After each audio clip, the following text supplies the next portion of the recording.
that series in Ireland? Yeah, okay. I think we lost one game. It was okay. I was a bit leaner than I am now. I'll have to try and find the video. There's bound to be some around somewhere. That's around there somewhere. How's it looking with Luke McFarlane as a chance to play this weekend? And it sounds like the news on Garrick Ibbetson's improved over the last couple of days. Yeah, Luke, we're really optimistic he'll play. Planning for him to play, but he needs to get through training. Garrick, I'm not sure about any update or where that's come from. I just know he's in rehab and he's rehabbing a calf, so I haven't heard he's had any hiccups, but I don't think he's progressed any quicker than we would have liked. I think he's anywhere between 3 to 4 weeks, I think. Oh, okay. That was different. I thought last night, I looked at the website and I thought Jason was saying that he trained yesterday and hoping he'd be right for after the bye. Yeah, well, he would have done some running, but if Jace would be right, yeah. So there's obviously a gap in knowledge, but if Jace said that, Jace's probably right. I'm a bit behind the ball, April, but. Ross, is there any temptation to leave Luke until after the bye, give him the extra 2 weeks, try and make sure, I guess, you double cross every team? No, we don't work like that. It's if he's right to play, he'll play, and if he's not, he won't. So, he missed 4 weeks prior, played in Darwin, missed last week, and then didn't play this week. Then the bye be once in 8 weeks. It's probably not ideal. So we'd like to get him moving and play. We're foot to the throat. We're not backing off. We'll pick our best possible team. And if Luke's in that and available, clearly he's in it, so if he's available, he'll play. Who are your options to replace Valentine playing his role? Yeah, it's a good question. I was down at Peel. Crozier is a small forward, midfielder. Matty De Boer, even though he's playing midfield at Peel, has played in the forward line. Morabito's been a sub. Does he come in and play that role, or push Subin back forward? So we've got some good flexibility. So they're questions that we'll have to work through. But as always, you've got to get through everyone through training. Because it's been a short week, we haven't done much. We actually haven't had a training session as such. So we'll do our first real football session tomorrow. Although the guys from Peel trained on Tuesday, but I didn't go out in the track really. So. Michael Walkins, Ross, he's 1 to 5 weeks, I think, on the injury list, so there's a bit of a gap between when he might come back. I think I said we're aiming for a return post-bye, so he's a week better off than he was last week. So he's running, he's punching out, 30k a week or whatever it is, and we're just conditioning him. The risk is from here soft tissue, so he's full speed training. He's not in football yet, so it's conditioning him against soft tissue risk. And but yeah, he's progressing really well. I just check in with him. I might talk to him once a week. How you going? I get an update maybe once a week that the week's gone really smoothly. So look, we're all excited about with what he's done for the year, but the way it's tracking, he might get 4 or 5 games, 3 games, whatever it is, in the home and away season. So that's really exciting for us. Fair to say it's ahead of schedule then for Michael? Well, I can't remember the schedule was, so what they do, they set programs, and if they hit their markers or they hit them early, they just keep progressing them. And if they keep hitting or they jump further, it comes in and it works the other way. So. Ross, can you speak a bit about Lenny Hayes? You're probably as well qualified as most people. Yeah, look, I suppose I'm the Fremantle coach, but and we play him. The concern is he's a great player, and so we'll have to plan heavily for him this week. And I certainly haven't spoken to Lenny or texted Lenny. I'm sure at the right time we'll have a conversation. But we all come to the end. He's left nothing in the tank.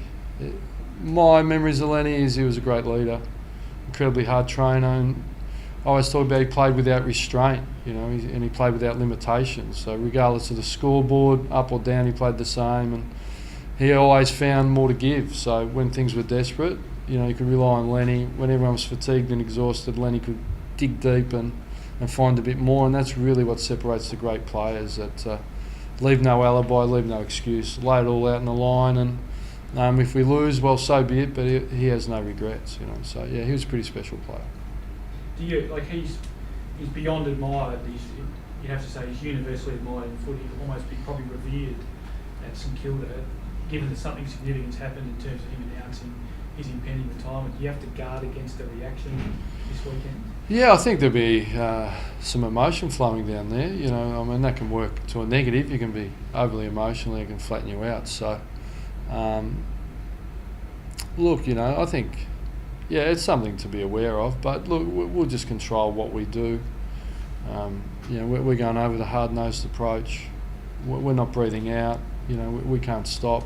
We've got plenty of improvement in us, and that's what we've spoken about internally. As of an hour ago as well. So we're firmly focused on training well tomorrow, and preparing really well for St Kilda, and delivering a good performance. You've got a couple of milestones this week. Paul Duffield reached 150 games and Nick Subin 100. Can you give us some thoughts on those two guys, those milestones, and their progression under your coach?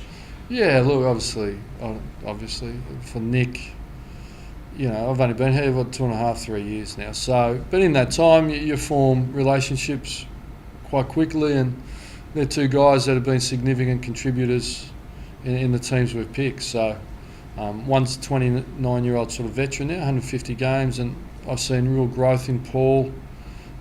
His leadership on the field, his consistency. He really worked hard to become a consistent preparer Monday to Friday and keep his intensity up. So when he's up and intense, he's a very good player.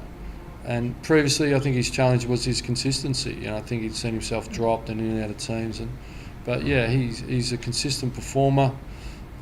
He stood up in finals for us. So he's a really valued team member. And I think he'd be the first to say that over 3 years he's shifted himself to a high level.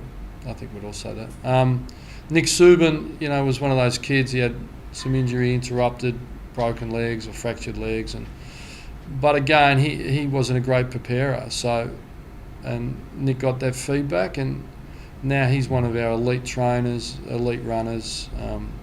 He's starting to get real reward for effort, playing different roles in the forward line on the midfield for us. He's a real competitor. So, particularly for Nick, his best football's in front of him. It's 100 games.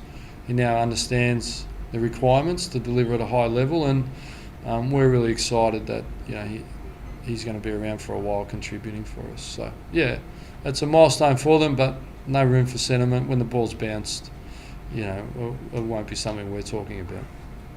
Ross, you happy the way you're tracking? You said at the start of the year you wanted to kick more goals. You happy the way that's going? I don't know. Where do we sit?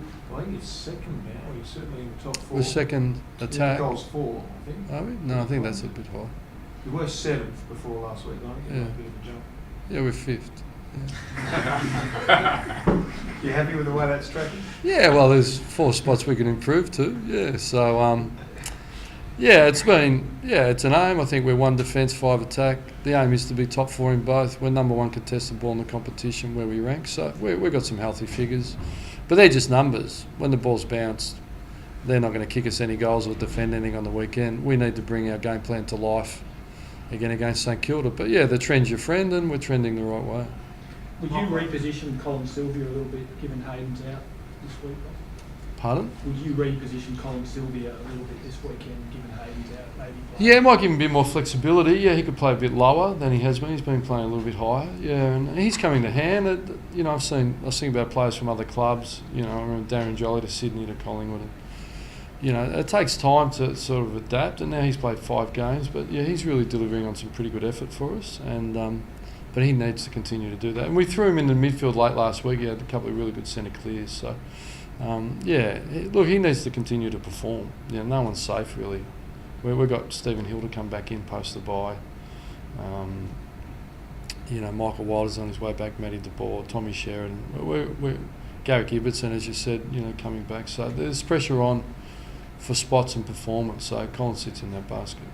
Did Michael Atlas do enough to get another crack this week? Yeah, we'll have match committee tomorrow. Look, I think he's competed really well, but I wouldn't say he was best on the ground or anything. So, I think he'd still be a bit nervous.